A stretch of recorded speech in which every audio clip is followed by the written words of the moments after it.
This story is relevant to everyone at the moment because we can't turn on the news at the moment without hearing, of course, of vaccines because of the COVID-19 pandemic. A vaccine will give us an immunity response to COVID should we catch it, and therefore we know that we can survive it. But vaccines have only been around for about 200 years.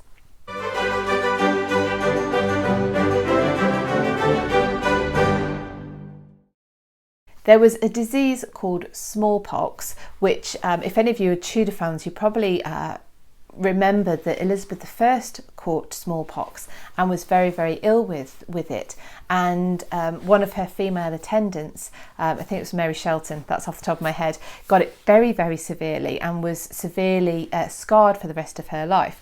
Now, I will not put a picture up of smallpox because it is a horrendous disease, and until you see a picture of it, I don't think you can quite grasp it. But I will put a link in the show notes to a picture. Basically, it almost looks like a rock on the seaside where all the little shells have attached to the rock, if you know what I mean.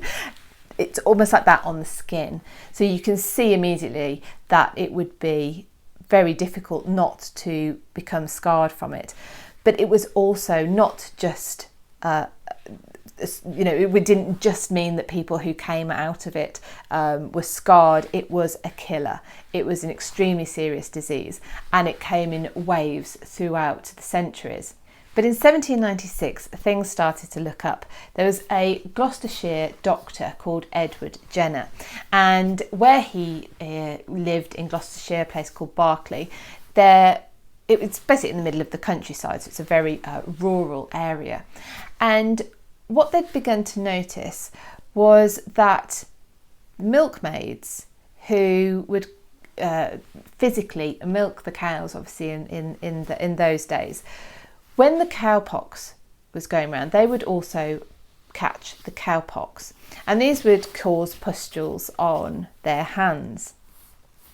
It didn't really affect them, but then when smallpox came around, they didn't seem to get it. They had some sort of protection. Edward Jenner took this idea and decided to test it. And on the 14th of May, 1796, he administered the first crude vaccination. Jenner took the fluid from a cowpox pustule, made a scratch into an 8-year-old boy's arm, his name was James Phipps, and injected some of the material into the scratch. A pustule developed on the site of the infection.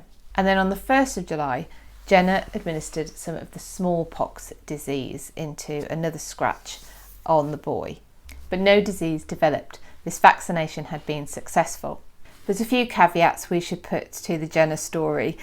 His methods were quite clumsy. There was nothing here to actually protect the boy's health at all. He was basically experimenting on James Phipps, and so we should remember James Phipps as well, absolutely.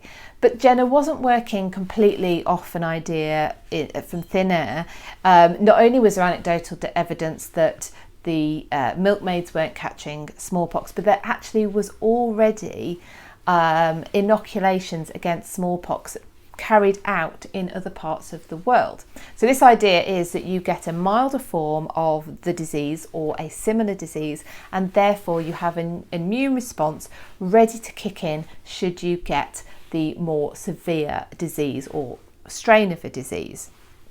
In Turkey, they had been doing this for quite a while, and a lady called Lady Montagu, an English lady, was stationed out there with her, or her husband was stationed out there, and she went out there, and having suffered with smallpox herself, while she was in Turkey, she allowed her son to have the inoculation. When they came back, she brought that idea back with her. That was earlier on in the century. Vaccination, the word comes from the Latin for cow, which is vacca, and that is the link to another link back to Jenner, because obviously he had inoculated this boy with the cowpox disease against smallpox. So that is where we get vaccination from. It's vacca, which is Latin for cow.